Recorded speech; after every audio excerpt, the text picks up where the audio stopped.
السلام علیکم دوستو، کیا آپ کے ساتھ بھی ایسا ہوتا ہے کہ فجر میں آنکھ نہیں کھلتی یا کام کی وجہ سے ظہر اور عصر کی نماز نکل جاتی ہے؟ ہم سب جانتے ہیں کہ نماز فرض ہے، سکون کا راستہ ہے، لیکن پھر بھی کل سے شروع کروں گا والی سستی ختم نہیں ہوتی۔ آج کی اس ویڈیو میں ان لوگوں کے لیے ہے جو نماز شروع تو کرتے ہیں مگر قیام نہیں رکھ پاتے۔ میں آپ کو کوئی لمبی چوڑی باتیں نہیں بلکہ وہ پریکٹیکل ٹپس بتاؤں گا جو میں نے خود اپنی زندگی میں آزمائے ہیں۔ سب سے پہلی غلطی جو ہم سب لوگ کرتے ہیں کہ ہم نماز کو اپنے ڈیلی اسکیڈول میں ایکسٹرا کام سمجھتے ہیں۔ ہم سوچتے ہیں کہ کام سے فارغ ہو کر نماز پڑھ لوں گا، نہیں، نماز کے وقت تو فکس کریں اور باقی دنیا کو اس کے گرد گھمائیں۔ یاد رکھیں، جس نے نماز کو چھوڑ دیا اس نے اللہ سے اپنا تعلق توڑ دیا۔ نماز دنیا کے کاموں میں رکاوٹ نہیں بلکہ آپ کے کاموں میں برکت کا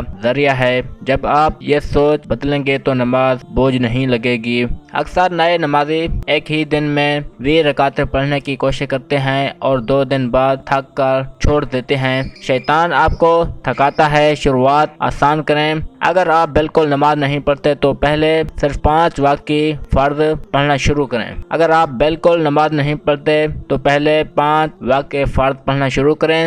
جب آپ کا جسم اور ذہن 5 وقت مسجد یا مسالے تک جانے کا عادی ہو جائے گا، تقریباً 21 دن تک، تب آہستہ آہستہ سنتوں کو شامل کریں۔ اسلام میں توازن، بیلنس ضروری ہے۔ یاد رکھیں، تھوڑا عمل جو مشکل ہوتا ہے مسلط کیا جاتا ہے، وہ اس بہت سارے اعمال سے بہتر ہے جو 2 دن بعد چھوڑ دیے جائیں۔ انسان اپنے ماحول کا بندہ ہوتا ہے۔ اگر آپ کے دوست نمازی نہیں ہیں تو آپ کے لیے نماز کی پابندی مشکل ہوگی۔ ایسے لوگوں سے دوستی کریں جو اذان ہوتے ہی مسجد کی طرف بھاگتے ہوں۔ اپنے فون میں مسلم پرو یا ایتھن ایپ لازمی رکھیں تاکہ ہر وقت ریمائنڈر ملتا رہے۔ ایک اور باریک بات، اپنے گھر میں ایک جگہ مخصوص کر لیں، وہاں مصلی بچھا کر تسبیح رکھی ہو۔ یہ ماحول آپ کے سب کشن مائنڈ کو نماز کے لیے تیار رکھتا ہے۔ نماز میں دل کیوں نہیں لگتا؟ کیونکہ ہمیں پتہ ہی نہیں ہوتا کہ ہم کیا کہہ رہے ہیں۔ ہم بس ایک ایکسرسائز کی طرح رکوع اور سجدہ کرتے ہیں۔ آج ہی سورہ فاتحہ اور نماز کی آخری 10 صورتوں کا ترجمہ پڑھیں۔ جب آپ کو پتہ ہوگا کہ صراط مستقیم کا مطلب ہمیں سیدھا راستہ دکھانا ہے تو آپ کے دل سے دعا نکلے گی۔ جتنا زیادہ آپ نماز کے الفاظ کو سمجھیں گے اتنا ہی نماز میں مزہ آئے گا، اور جو چیز مزہ دیتی ہے انسان اسے کبھی نہیں چھوڑتا۔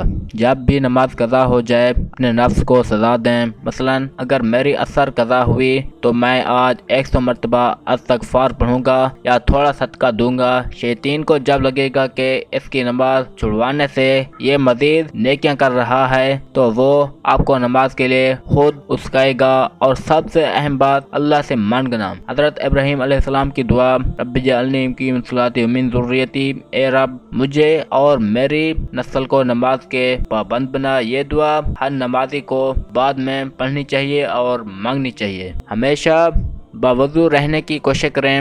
وضو صرف نماز کے لیے نہیں بلکہ ایک مومن کے ہتھیار ہے۔ جب آپ باوضو ہوتے ہیں تو نماز پڑھتے بہت آسان ہو جاتا ہے، اور کیونکہ آدھا کام صفائی پہلے ہی ہو چکا ہوتا ہے۔ سستی تب آتی ہے جب نماز کا وقت ہو اور آپ کو لگے کہ آپ اٹھنا پڑے گا، کپڑے صحیح کرنے ہوں گے، وضو کرنا پڑے گا۔ اس پروسیس کو آسان بنائیں۔ دوستو، موت کا کوئی وقت مقرر نہیں ہوتا۔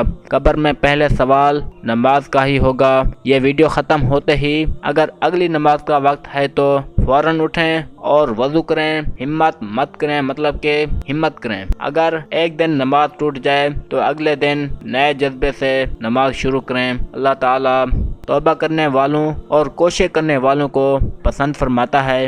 اللہ ہم سب کو 5 وقت کی نماز پڑھنے کا عادی بنائے۔ یہ رہی دوستو آج کی ویڈیو۔ ملتے ہیں آپ کو اگلی ویڈیو میں، تب تک کے لیے اللہ حافظ۔